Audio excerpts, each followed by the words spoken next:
Hola, espero que estén súper bien. Mi nombre es Juana Vázquez. Me encuentran en mis redes sociales como JuanaBF7799 o en las redes del podcast como HDNH2211. Y sean todos súper bienvenidos a su programa Hablemos de lo que nadie habla. Antes de empezar, quiero recordarles que este no es un programa terapéutico, que yo no soy psicóloga y que cualquier duda que tengan, consúltenla con un especialista o con una persona de su entera confianza que pueda resolverles todas estas dudas de la mejor manera.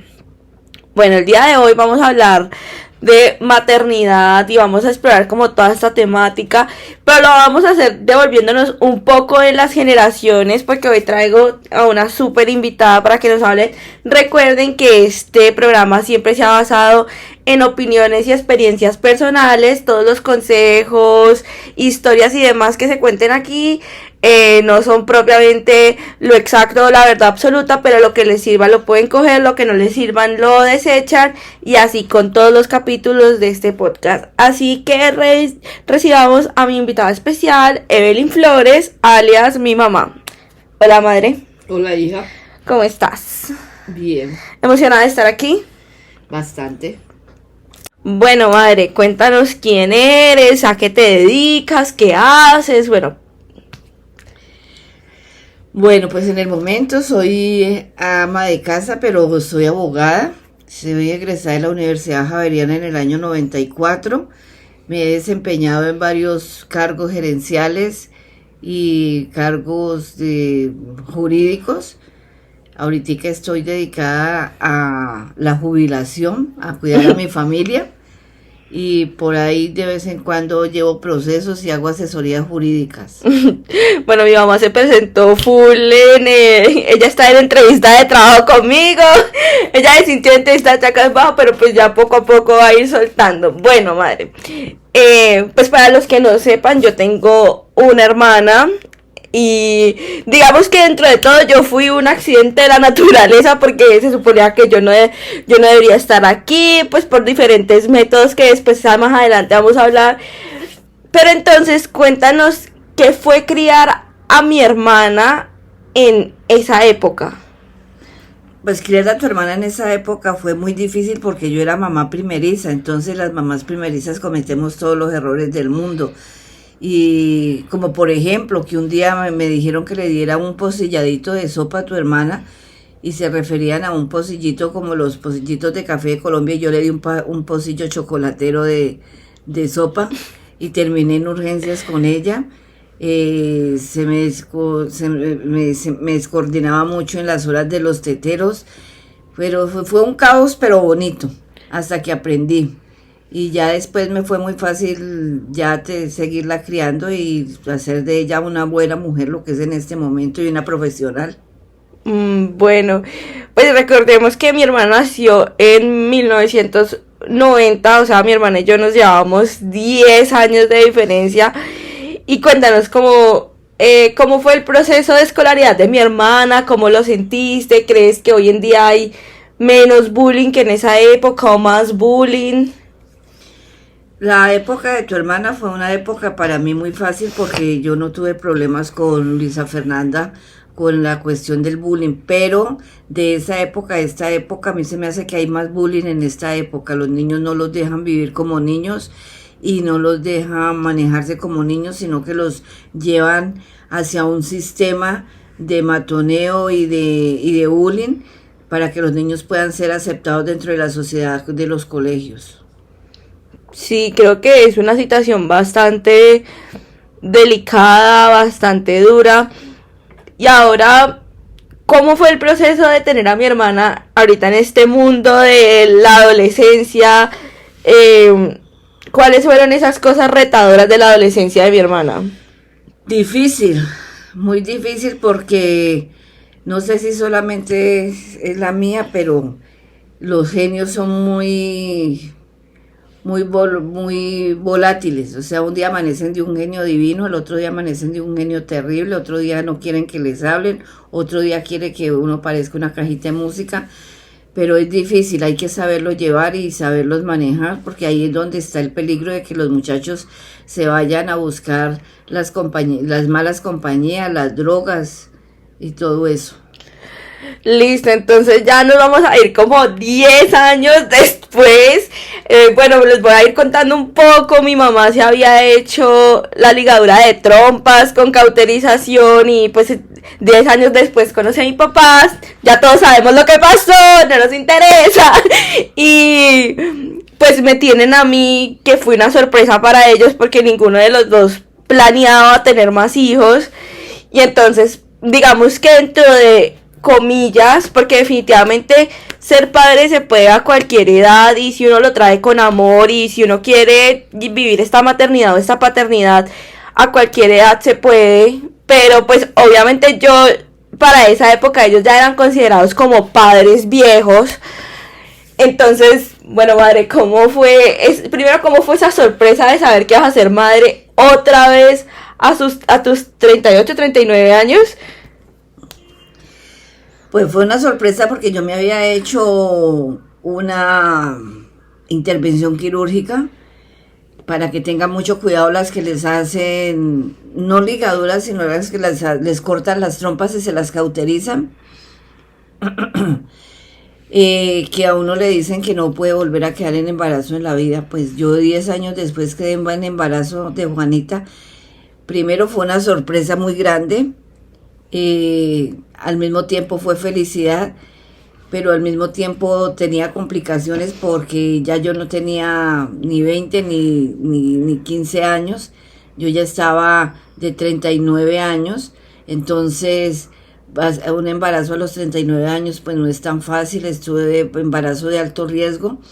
Aparte de eso, la crianza de Juanita es volver a empezar como si uno fuera padre primerizo, o sea, vuelva y empiece de cero, porque ya uno se le ha olvidado la mayoría de las cosas de cuando son bebés. Pero muy feliz de tener a mis dos hijas.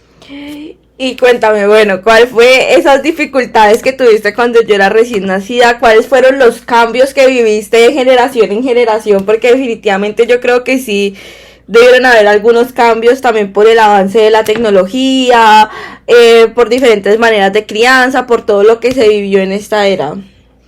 Pues es bastante porque, por ejemplo, Luisa Fernanda era muy llorona, pero muy calmada. Juanita era todo pilera. Juanita quería estar haciendo, brincando, saltando, cogiendo, hablando. Se me metió un día a la nevera y se me escondió en la nevera, que ahí me mata del susto porque no la encontrábamos. A tomarse una bolsa de leche. Estaba chiquitica, tenía apenas 1 año y medio. Y de las dos, Luisa es la calmada, Juanita es la que es más pilas y es más acelerada. Y la crianza de las dos fue muy diferente, muy diferente porque son dos personalidades totalmente opuestas. Pero generacionalmente, ¿no sentiste algún cambio tipo en lo que había, como, no sé, en los monitores para cuidar o en toda esa tecnología maternal? La tecnología maternal se había cambiado. Los monitores para cuidar los bebés no, eran igualitos tanto el uno como el otro, eran igualitos. Eso no tenía ningún cambio generacional. Lo que sí tenía el cambio generacional es que ya vienen en otro mundo, en otro ambiente, en otro hábitat diferente. Entonces la crianza de las dos niñas en las dos épocas fueron dos hábitats totalmente diferentes. Y la crianza es diferente, además de que, como decimos nosotros, los dedos de las manos no son iguales, entonces las dos no son iguales, entonces la crianza es diferentísima. Ok, bueno, ¿y cómo sientes que fue mi época del colegio en relación como a estas temáticas del bullying, de hablar de otro tipo de temas, del cambio generacional? Porque precisamente creo que a mi hermana y a mí nos marca mucho eso y es el cambio generacional tan brutal que tuvimos las dos. Entonces, ¿cómo crees que fue mi época de colegio en ese sentido? La época de colegio tuya sí fue con bastante bullying. A mí me tocó vivir con Juanita el bullying, pero ella nunca se dejó humillar ni se dejó bajar su personalidad, sino que todo lo contrario, ella se defendía, pero se defendía bien, nunca con violencia. De hecho, una vez una niña le jaló el pelo, una niña de color la cogió y la mechoneó y le dijo que era una gorda mofletuda, y ella le dijo que ella era una niña que estaba en obra negra todavía porque no la habían pintado. Entonces, pues eso es bullying, tanto de un lado como del otro. Entonces, pues la llamada al colegio, a los padres de familia y todo eso. Pero pues ahí es cuando uno de padre de familia dice, sí, pero es que listo, yo corrijo la mía, pero también corrija la suya, porque no tiene por qué estarle diciendo porque ella es gordita, que es gorda mofletuda, ni nada de eso. Mientras que con Luisa, Luisa era callada, era retraída, ella no se metía con nadie, ella no hablaba casi con nadie, entonces nadie se metía con ella, entonces no habían problemas y nunca hubo ningún problema de bullying con Luisa. Con Juanita sí ha habido varias etapas de bullying con las compañeras del colegio. Yo sí tuve que vivir esa etapa y prácticamente, digamos que los primeros años de colegio yo vivía metida en el colegio. Yo vivía más en el colegio que en mi casa porque siempre habían situaciones con Juanita. Con Luisa sí nunca. Bueno, sí, recordando esas viejas historias que definitivamente no hacen bien y totalmente sí estuvo mal de las dos partes, no me enorgullezco de nada, totalmente creo que he madurado y he crecido y he aprendido que esas cosas no se hacen ni se tratan de esa manera, pero pues definitivamente también con el apoyo de mi mamá, de mi papá, he sabido entender y madurar esa parte. Y obviamente ese día también me gané mi buen regaño, sino que mi mamá es muy delicada para hablar, pero hemos logrado pues ir avanzando y mejorando eso. Pero tú sientes que dentro de la generación de Luisa, aunque mi hermana fuera muy callada, tú sientes que no había bullying en ningún aspecto con ninguna otra compañera de mi hermana. Sí, había bullying porque había reuniones de padres de familia, y en las reuniones de padres de familia habían padres de familia, valga la redundancia, que se quejaban y decían, es que a mi niña me le hacen tal cosa, es que a mi niña me le hacen tal otra, pero no era tan marcado como hoy en día. Hoy en día el bullying es muy, muy, muy alto. Y hoy en día el bullying es porque eres alta, porque eres flaca, porque eres gorda, porque eres bonita, porque eres fea, porque tiene el pelo largo, porque lo tiene cortico, porque camina jorobada, porque camina derecha, porque se pone ropa de moda, porque compra en almacenes caros, porque compra en almacenes baratos, por todo el bullying. Y ¿piensas que hoy en día los profesores lo manejan de maneras diferentes a esa época? ¿O lo manejan peor o lo manejan mejor? Yo pienso que los profesores de hoy en día manejan mejor el bullying, aunque tienen todavía un problema, que tienen preferencias. Siguen teniendo el alumno que más les cae bien, el alumno que más lo apapachan, y muchas veces cometen el error de apapachar al que está haciendo el bullying. Ok. Bueno, madre, y entonces ya luego entramos a esta época de la adolescencia, ya teniendo en cuenta que yo tenía muchos más avances tecnológicos, tenía mucha más información, porque tenía cercano más el celular y un celular con mejor tecnología que obviamente el que tuvo mi hermana en esa época donde ella era adolescente, donde tenía acceso a muchísimas más cosas, a muchas más críticas y demás. ¿Cómo fue vivir esa época conmigo? Diferentísima porque la tecnología que te tocó a ti fue una tecnología mucho más alta. Por ejemplo, a Luisa Fernanda le tocó una tecnología más bajita. El computador que ella tenía era el computador de consola que había en la casa. Tú desde que te compré el primer computador se te compró un portátil. Entonces Luisa Fernanda tenía era el de consola. El BlackBerry era el teléfono de Luisa Fernanda, mientras que tu teléfono fue iPhone, una tecnología más avanzada. No, mi hermana tuvo Nokia. Yo fui la que tuve BlackBerry, mi hermana fue la que tuvo bueno, Nokia. mire, para que vea esa memoria mía tan horrible. Y se puede decir que todas las compañeras de Juanita tienen como la misma tecnología y van a la vanguardia. Las compañeras de Luisa Fernanda, todas tenían tecnología diferente. Ninguna tenía una tecnología avanzada. Y portátil, casi en el salón de Luisa, si había una o dos niñas con portátil, era mucho. En el salón de Juanita todas tenían portátil. Entonces es diferente. Y en el salón de Luisa, si habían 4 o 5 niñas con celular, eran muchas. En el salón de Juanita todas tenían celular. Entonces, sí, de una época a otra ha cambiado mucho. De hecho, ahorita en los colegios todos los niños andan con celular y hay muchos colegios que están manejando las tareas y todo por tablet o por celular. ¿Y tú qué piensas de esto como este acceso tan constante de niños, niñas y adolescentes a los celulares, sabiendo que hoy en día, digamos, en redes sociales como Facebook, TikTok, Instagram y demás, podemos encontrar como cosas muy buenas para que ellos aprendan y crezcan y tengan su buen desarrollo? También podemos encontrar cosas muy malas que les crean inseguridades, que les crean miedos, que les crean conflicto.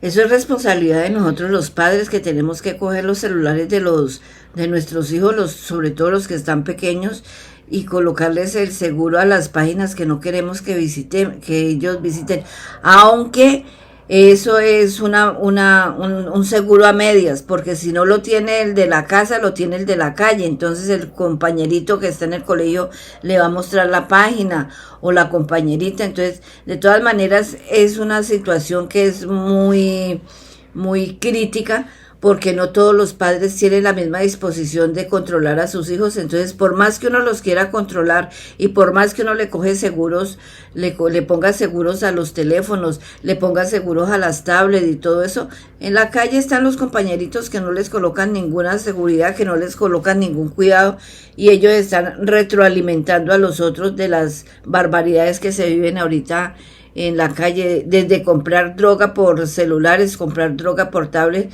lo pueden hacer ahora, y no necesariamente el papá o la mamá del menor tenga que ser descuidado. Puede ser muy cuidadosa, bastante cuidadosa, pero uno no, contra los fantasmas que hay en la calle, es muy difícil en este momento luchar contra eso. Ok, bueno, y ahora sí ya volvamos un poquito al presente. Y bueno, ¿cómo ha sido ya esta época de adultas de tus 2 hijas? ¿Cómo notas las diferencias? ¿Te sientes orgullosa de la crianza que nos has dado? ¿Cómo ha sido todo este proceso? Sí, yo gracias a Dios me siento muy orgullosa de la crianza que les he dado, porque he sacado 2 mujeres adelante, 2 mujeres muy responsables, 2 mujeres que estudiosas, terminaron sus carreras con honores, terminaron el colegio con honores también. Juanita tiene una cama llena de medallas y bastantísimos diplomas que le dieron durante su estudio. En la universidad estuvo en el cuadro de honor por promedio. O sea, la crianza de ellas ha sido una crianza por parte del papá y mía muy, muy buena. Tienen genios diferentes, tienen comportamientos diferentes, por eso se dice que los dedos de las manos no son iguales. Son 2 personalidades totalmente diferentes y 2 formas de ser diferentísimas. O sea, ninguna se parece a la otra. Listo, entonces ya entrando como en temas más generales, ¿cómo podrías tú definir la maternidad? La maternidad tiene varias etapas. La etapa del principio es muy molesta. No a todas las mujeres nos pasa, pero a mí me pasó. O sea, son los primeros 3 meses de náuseas, de vómitos, de maluqueras, de dolores de cabeza, de dolores en las piernas. Después del 4.º mes ya se le empiezan a alivianar a uno las cargas. Después del 6.º mes ya está uno mejor. Y después viene la parte maluca, que es del 7.º mes en adelante, que es cuando el peso, o sea, ya uno con el bebé no se halla ni sentado, ni acostado, ni de medio lado, ni boca arriba, ni pues boca abajo mucho menos, y es un peso, pero de cantidades hasta el día que nacen, que siente uno como un alivio cuando ya nace el bebé. Muy bien, y cuéntame, pues aquí real un poquito infidencias, pues mi mamá tuvo la oportunidad, entre comillas, oportunidad y demás, de ser madre soltera, aunque el papá de mi hermana fue un padre presente dentro de su mayoría. Mi mamá fue una madre soltera. ¿Y cómo fue ese proceso de ser madre soltera y qué consejos le darías a una mujer que está viendo hoy ser madre soltera? Ser madre soltera es un decir, ¿no? Porque igual Yo estaba en medio de una separación, la niña tenía 1 año cuando yo me separé y de ahí en adelante la crié sola. Aunque el papá estaba presente, pero yo la crié sola. ¿Qué consejo les doy? El no criar los niños con pesar, ni criar los niños con muletillas, de qué es que su papá se fue, de qué es que su papá nos dejó solas, de qué es que su papá, porque es que eso no les sirve a los niños. Siempre, si el papá no esté presente, siempre hay que estarle inculcando al niño que tiene un papá, y a medida que van creciendo irle diciendo si su papá es presente, si su papá no es presente, si su papá se volvió un mago, pero siempre estarle hablando a los niños con la verdad, que eso hace que los niños no tengan ningún problema. Yo por lo menos con Luisa Fernanda no tuve ningún problema de la separación, de que la niña tuviera problemas de personalidad y de comportamiento y todo eso por la separación de los papás. Hasta el día de hoy no he tenido ningún problema por eso. Yo pienso que la separación, el crear un hijo solo, sea separado, sea soltero, es siempre hablar con la verdad. Siempre hablarle a los niños con la verdad y mantenerlos estables en esta situación, y no que mañana o pasado mañana venga un familiar, un amigo, a decirle, ay, no, es que tu papá tal cosa y es que tu papá tal otra. Si les dicen, ya lo saben, pero siempre tener el niño con la verdad. Ok, ¿y sientes que ser madre soltera es difícil, es fácil, se puede manejar? Es difícil, pero se puede manejar. Por eso les digo, si uno lo maneja con la verdad y con coherencia, es muy fácil. Si uno lo maneja con mentiras, si lo maneja con ocultamiento de información y todo eso, es muy difícil. Yo no tuve nunca ningún problema porque Luisa Fernanda siempre tenía sobre la mesa la verdad de su papá, dónde estaba, qué estaba haciendo. Cuando él se consiguió su nueva pareja y se volvió a casar, todo fue muy transparente. Entonces, mientras haya esa transparencia con los niños, no hay problema. Y bueno, ya que metimos el tema de la nueva pareja, metámosle sazón a esto, al chisme. ¿Cómo fue también para ti conseguir una nueva pareja, involucrarla en tu vida, que en este caso es mi papá? ¿Cómo fue todo ese proceso y qué les aconsejan a las madres cuando van a iniciar una nueva relación? ¿Cómo involucrarlo también con los hijos y ser muy claro en ese proceso? Yo cuando empecé con Eduardo, pues yo a Eduardo ya lo conocía. Yo lo conocía a él hacía más o menos unos 20 años, pero me caía gordo. Me caía muy gordo. Yo siempre que él llegaba, como él es blanco, mono y ojo azul, yo decía que llegó el gusano de queso. Me caía re gordo. A raíz de que se muere mi padre y él era militar, le hacen las honras fúnebres los militares y todo eso, vuelvo y me encuentro yo con Eduardo. Y de ahí empezamos a charlar, porque ni siquiera ni a salir ni nada, sino a charlar. Yo me devolví para Bogotá, luego regresé otra vez aquí a Cali y él siguió ahí con el dedo puesto en la aguja. Y empezamos a salir como amigos. ¿Qué fue lo primero que yo validé? Antes de hablar con Luisa y antes de decirle a Luisa que tenía una nueva relación, conocerlo, mirar que fuera una buena persona y que era un hombre que realmente me podía brindar algo para mi hija, digo en el sentido de cariño, de que la quisiera, de que no fuera a haber problema de que si llegábamos a una relación ya de irnos a vivir juntos o de casarnos, la niña fuera a ser un problema. Eso todo lo miré yo al principio y les pido que lo miren bien con una nueva pareja. Cuando yo ya vi que eso estaba bien y que estaba listo y que los dos se entendían y todo eso, ahí hice el segundo paso, que fue que ya empezamos una relación formal y ya era mi novio y mi hija. Ya después nosotros nos fuimos a vivir juntos porque yo no me quería volver a casar con nadie. Y ahí tuvimos una relación de 28 años y hace 1 año y medio nos casamos. Sí. Hace 1 año y medio nos casamos y hasta ahora no hemos tenido ningún problema con las niñas, ni con Luisa. Luisa lo quiere como si fuera su papá, a pesar de que tiene su papá, lo quiere y lo respeta mucho. Ella no le dice papá Eduardo, le dice Eduardo, pero lo quiere como si fuera su papá porque él la ha querido y la ha respetado mucho y la ha mimado demasiado. Entonces, si a Juanita aquí Eduardo le compra un lapicero, a Luisa le compré el mismo lapicero, la misma marca y la misma finura. Si a la una le compré un televisor, a la otra le compré el mismo televisor. La mayor ya está casada y no importa que esté casada, pero pasa igual. Lo que se le compra a Juanita se le compra a Luisa. Si vamos a salir de viaje, lo primero que hace Eduardo es llamar a Luisa para que se vaya de viaje con nosotros. Entonces nunca ha habido una diferencia y ya yo les aconsejo que se fijen en eso, en que tanto los hijos como la pareja se lleven bien. Si se llevan bien, de ahí en adelante todo es bien. Si no se llevan bien, deseche esa relación. Bueno, y si ven aquí pueden también aprender que el amor al odio solo hay un paso, nunca digan que con ese nunca, porque de pronto terminan hasta casada y con hijos. Bueno, ahí ya como yéndonos un poquito ya hacia el final para terminar la entrevista del día de hoy.